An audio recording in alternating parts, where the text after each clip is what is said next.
Well, hi everyone, and welcome to this Rubicon webinar, Navigating COVID, the Smart City Technology Behind Resilient Waste Operations.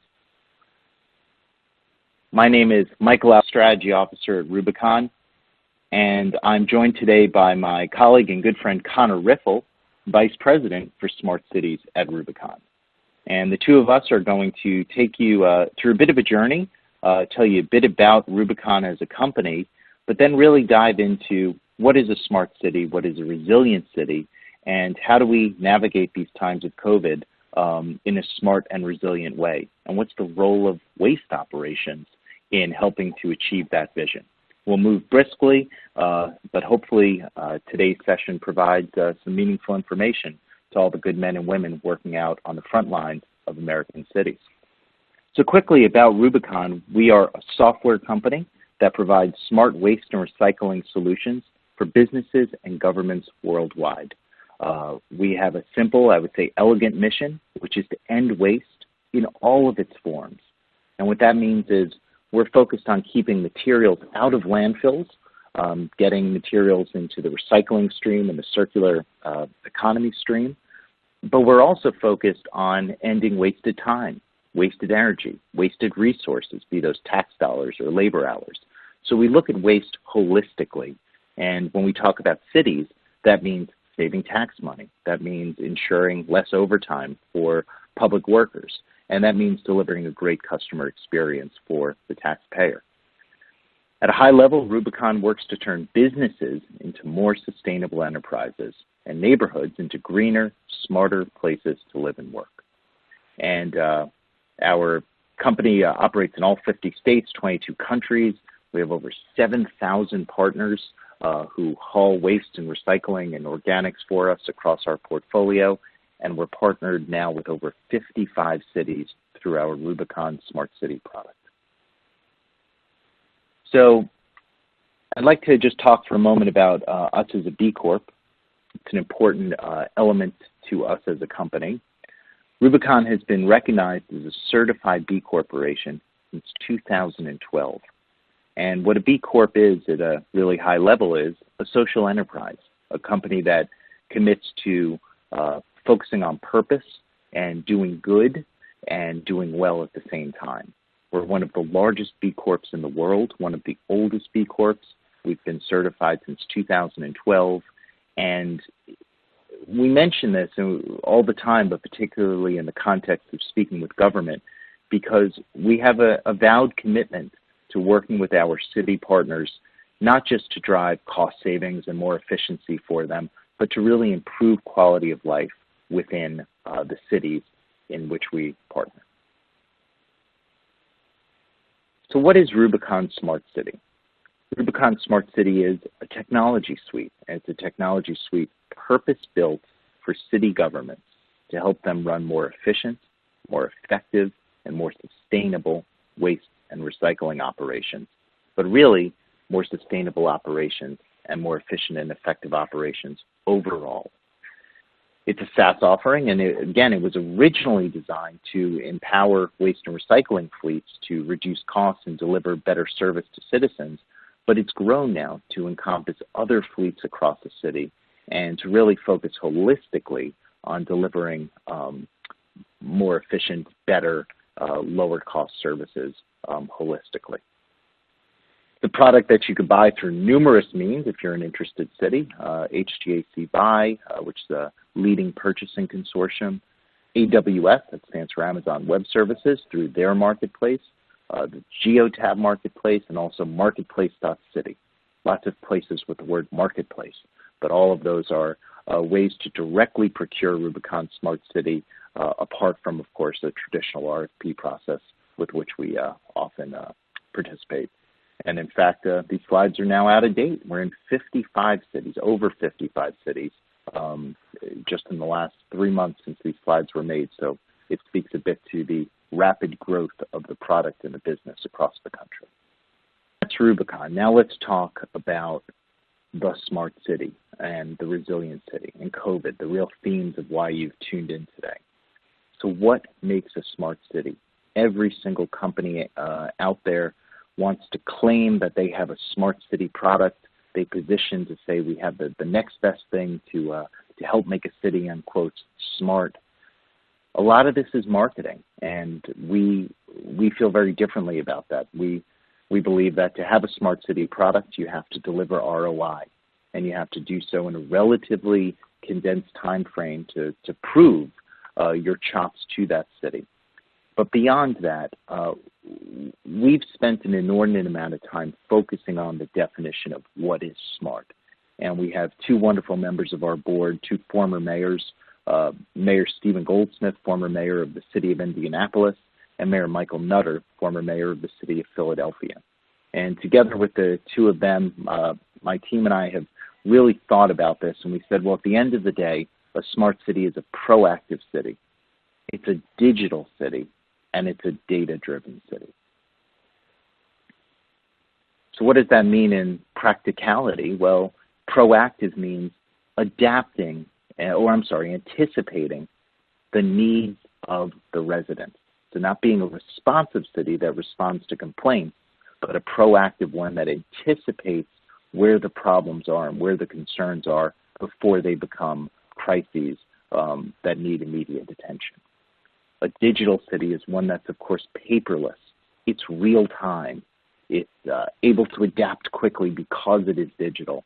We have a great example working with our friends in the city of Spokane, where they were able to digitize their entire operation, move beyond paper, save tens of thousands of dollars in so doing, and at the same time continue on that journey towards truly smart waste management.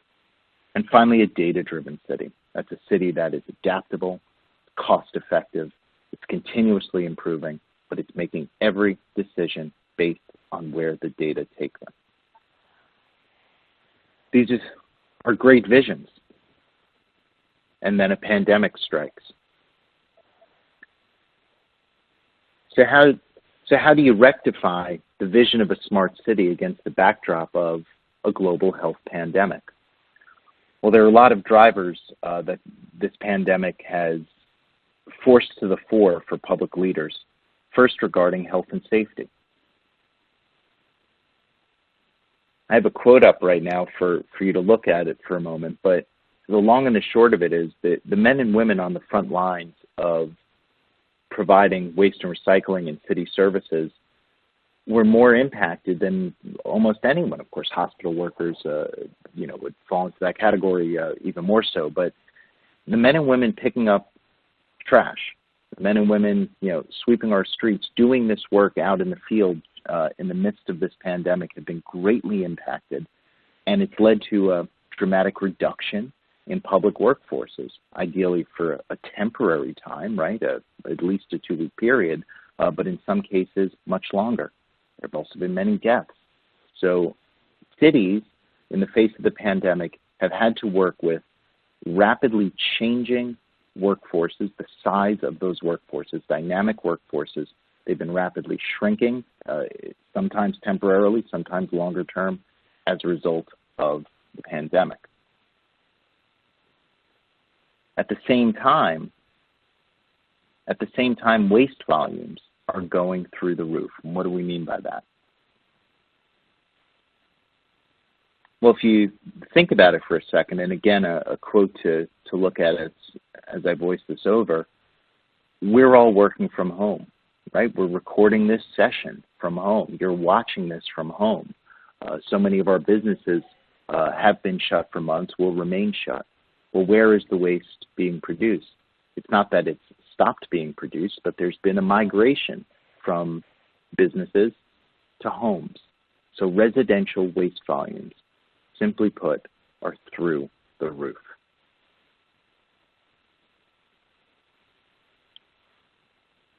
So now you have a workforce that's being forced to quarantine. The numbers are dropping, or at least going up and down based on the pandemic. You have waste volumes going through the roof. And against that backdrop, city budgets. Well, what's happening to city budgets? They're getting cut. The tax dollars aren't there. The businesses aren't making sales. Rents aren't being paid. So there's an immense squeeze on city budgets. but the citizen still demands and expects their trash to be picked up, and the public worker rightly expects to be paid. So what is a city to do? And it's against this somewhat bleak, I wouldn't say somewhat, extremely bleak backdrop that we assess the pandemic's impact. The health and safety of the frontline worker, leading to reduced workforces due to sick leave, distancing, and in some very unfortunate cases, even death. An increase in remote work leads to massive amounts of residential waste and larger waste streams, and city budgets that can't necessarily handle the increased waste, let alone the need for additional labor, which they can't even find. So with that, I'm going to turn the mic over to my colleague, Conor. I'm sorry to leave you, Conor, with such a bleak backdrop against which to speak, but Conor is our man on the front lines.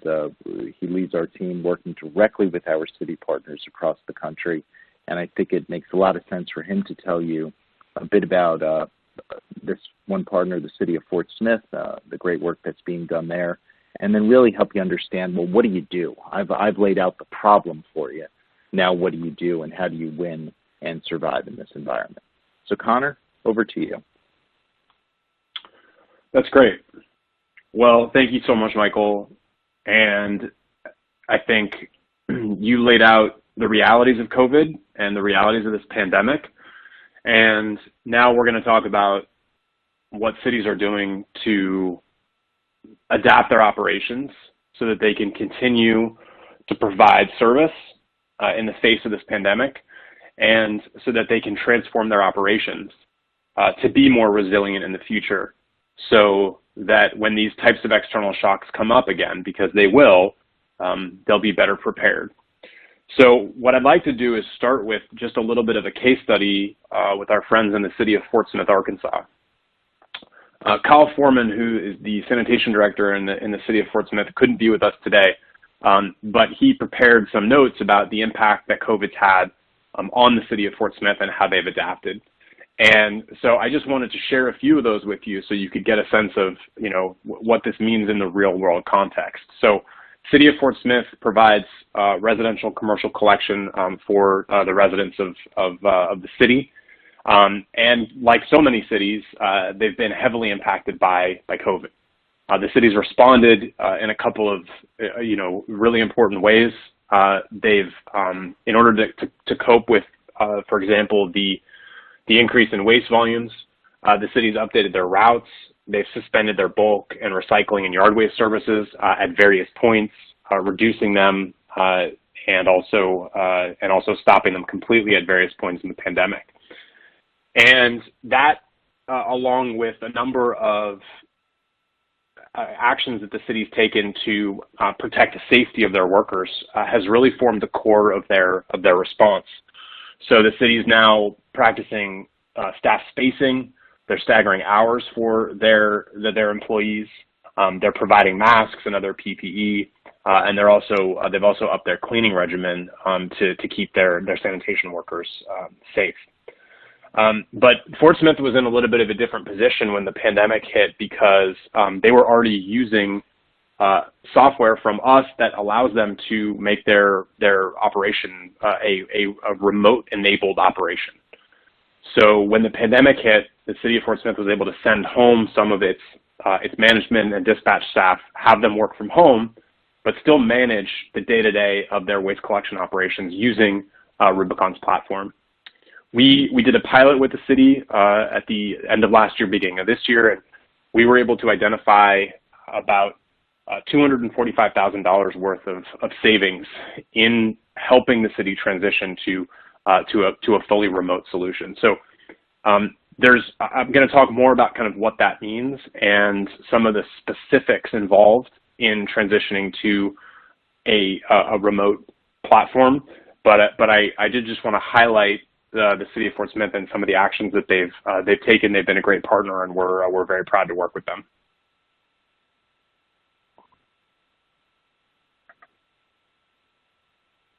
So let's dive into where do we go from here? How do we adapt to this pandemic? How do we adapt to the realities of dealing with COVID? Well, the first thing, as Michael mentioned, is we need to make our cities smarter and we need to make our cities more resilient.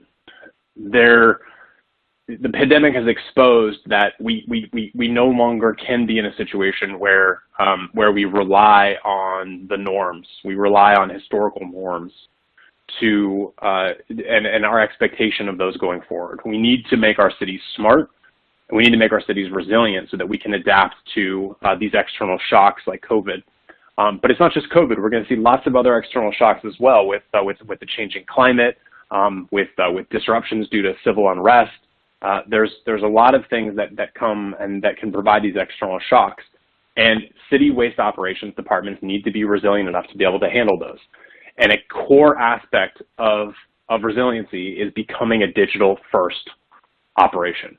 And that's what we saw, we've seen in a number of cities, the cities that are already digital, the cities that are equipped with the right tools and technology to be able to do their jobs remotely, they were more prepared and less impacted during COVID. And I'm going to talk about kind of the specifics of what that means by going through a number of examples. So city resilient, the first thing that you need to be running is you need to be running optimized routes. We all know that collection is it's the most expensive part of waste, right? Sending very expensive trucks around to everybody's house once a week is very expensive. These trucks are very expensive. And so the first thing that resilient cities do is optimize their routes to make sure that the routes that their team is running are as efficient as possible. And the reason that that's so important is because these operations they need to be able to conserve their budgets. They need to be able to save as much money as possible so that when these shocks do come around, they've got reserves in the bank to be able to deploy in the right place to adapt to the pandemic or to whatever the external shock is. So route optimization is key. It's also important from a sustainability perspective. The more optimized routes you're running, the more your greenhouse gas emissions will be low, and that's just important for the city overall. So that's really the first piece of this. The other piece of this is making sure that the drivers are actually following the routes. So one of the things that we saw in the pandemic, as Michael mentioned, is we saw high rates of absenteeism.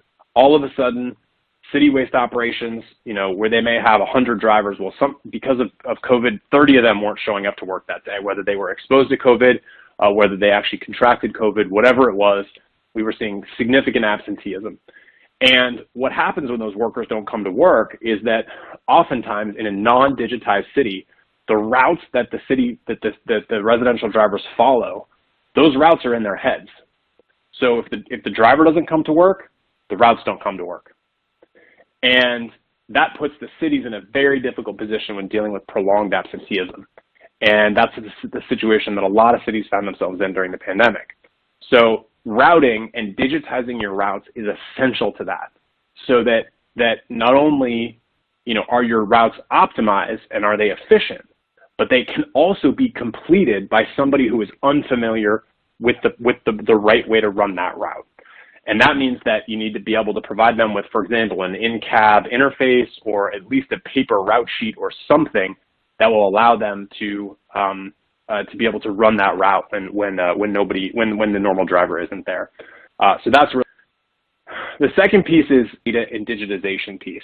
Now, the core of this, I think, is in routing, but it's not the only piece of it. What we see in residential waste collection operations is that often solid waste departments don't own their own data. They're not aware of the customers they service because, for example, those customers might be managed by the billing department, or the list of customers might be managed by the water utility or some other department in the city.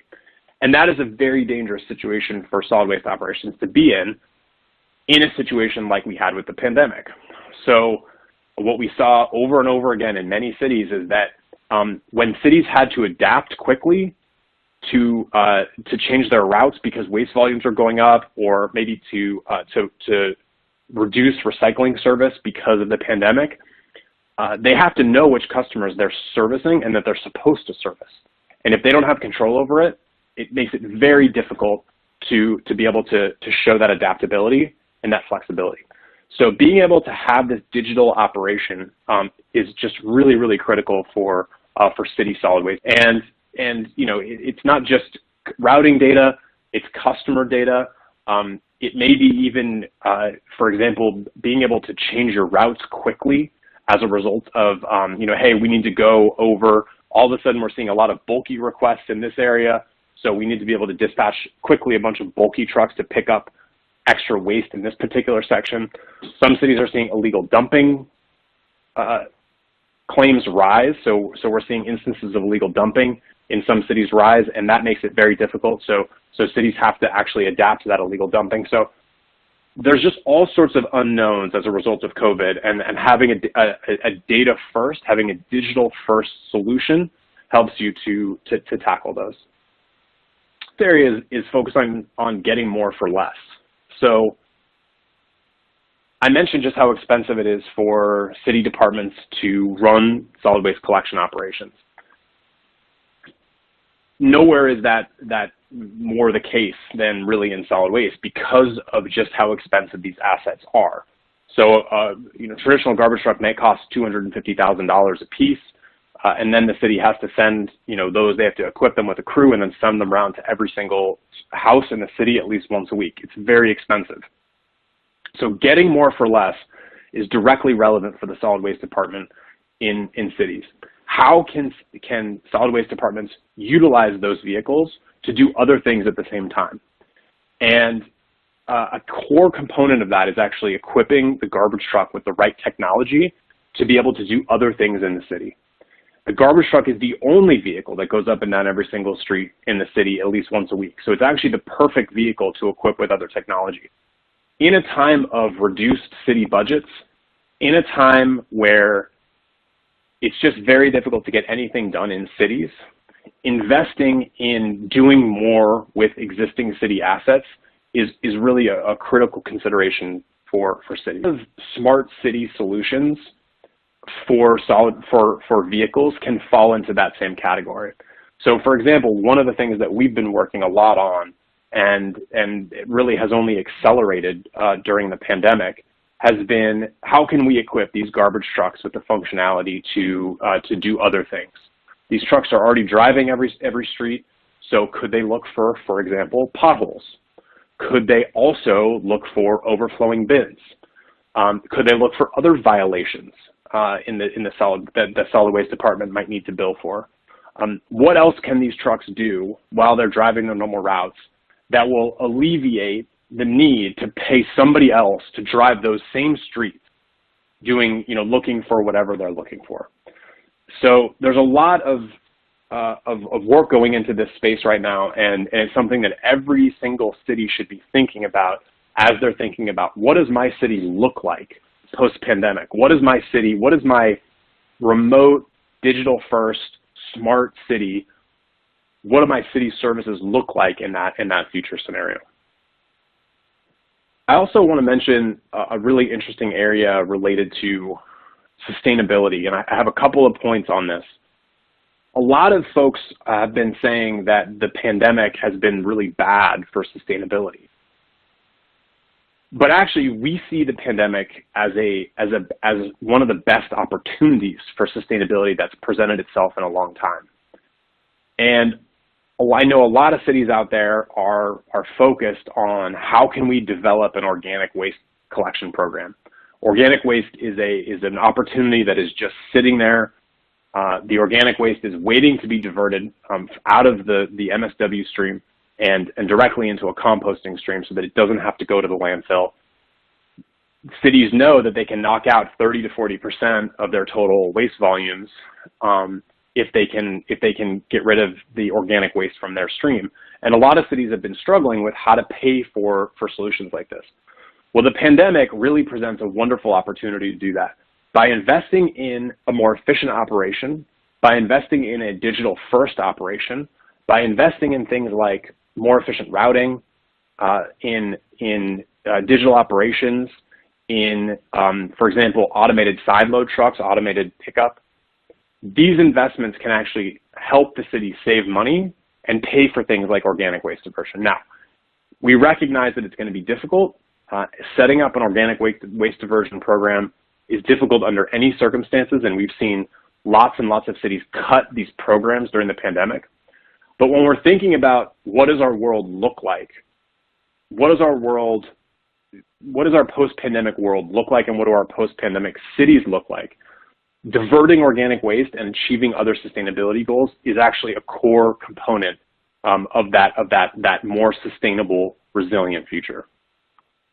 And we've seen over and over in cities now, we've seen lots of interest in how reconstituted waste departments can actually achieve their goals by adding in additional services like organic waste. So we're very excited about this space, and I challenge everybody listening to this to really think about how the pandemic presents an opportunity for you to rethink the lines of service that you offer, and whether or not including organic waste, or for example, if you don't have recycling already, including recycling, or bolstering those services, how the pandemic can present an opportunity for you to do that.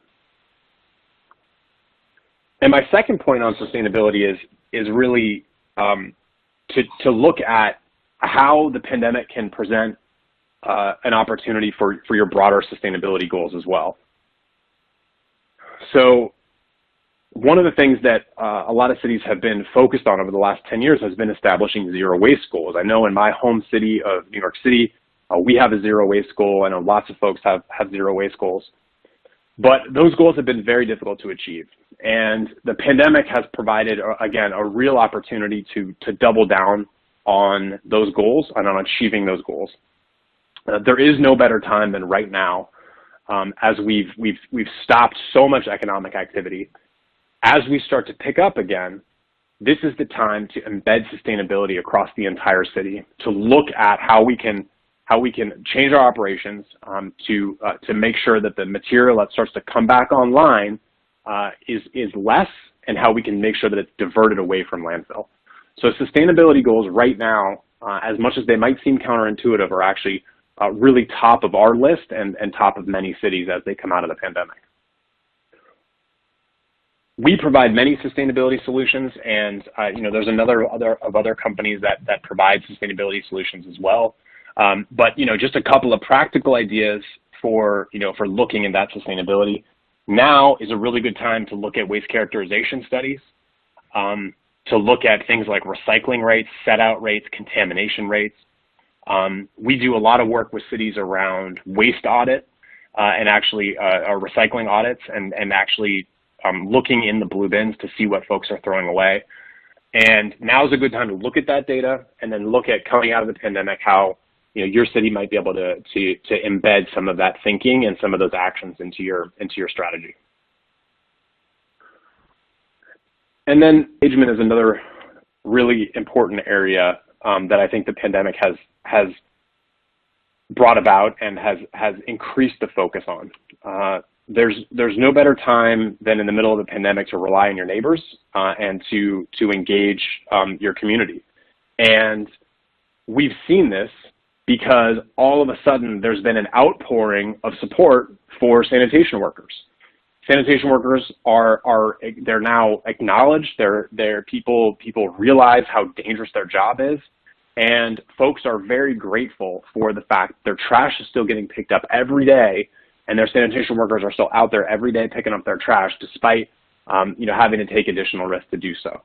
So this community engagement, this aspect of increasing the linkages, increasing the visibility and the bonds between your sanitation department and your citizens, this is creating a wonderful opportunity right now for sanitation departments. The folks in the city recognize the work that sanitation departments are doing, and they're acknowledging it. So as cities are looking to, and as sanitation departments are looking to the future, using that engagement from citizens to increase recycling education, for example. Now is a good time because they're going to pay attention to what you're saying. Now is also a good time to talk to your higher ups about investing more in the sanitation department, just because of how important and how critical and how essential that frontline service is to keeping the city running on a daily basis. So there's lots of ways why there's lots of reasons why this community engagement is really of critical importance right now. And now is a really good time to continue investing in those solutions. And like I mentioned, this is a good time as well to reach out to your citizens, to talk to them about recycling education, to talk to them about your new organics diversion program, to talk to them about the right way to set out their bin. Right now, your citizens are listening to you.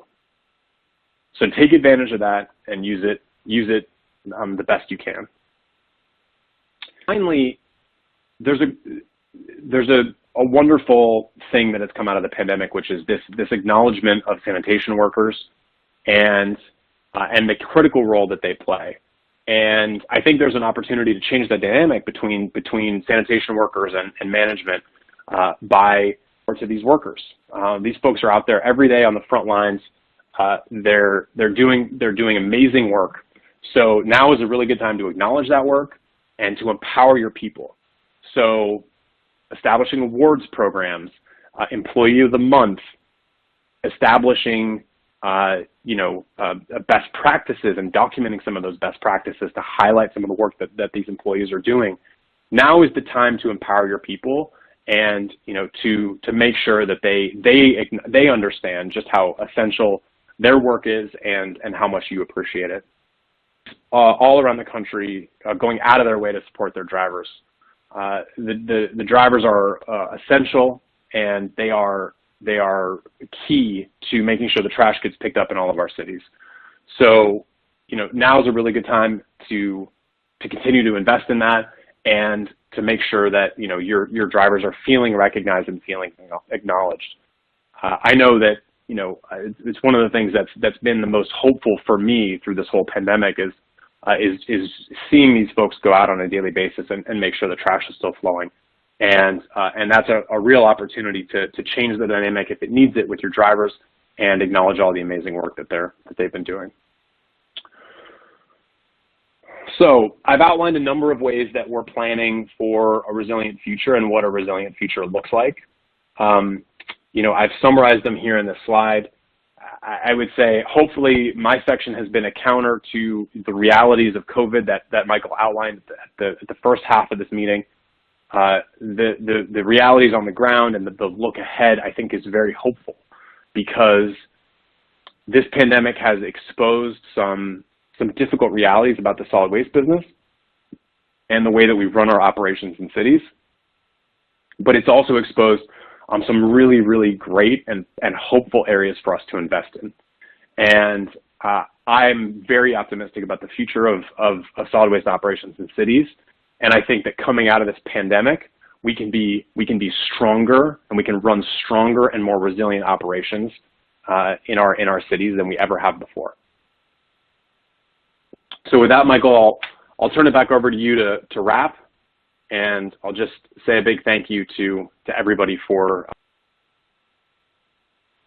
Well, Conor, that was great, and needless to say, it's good to have some mystic to which we can look after the doom and gloom that I feel I might have outlined for everyone. But the saying is, never let a crisis go to waste, and this is truly a crisis of proportions that our country and our world. Certainly in my lifetime, have really never seen, but there is opportunity. There's opportunity to build stronger, more equitable, and more resilient communities. And the fact that the garbage truck, right, could be at the front of that movement, I think is really inspiring. So there's a final slide here to reach out to myself, to Conor. Just go to smartcities@rubicon.com. He and I get those emails, and we will be back in touch with you. And of course, if you don't want to talk to us directly and rather just read about us and then maybe reach out to us, you can go to rubicon.com/smartcity, and there's a hyphen between the smart and the city. So with that, thank you so much, and we look forward to hopefully hearing from you through electronic means in the coming days. Thanks.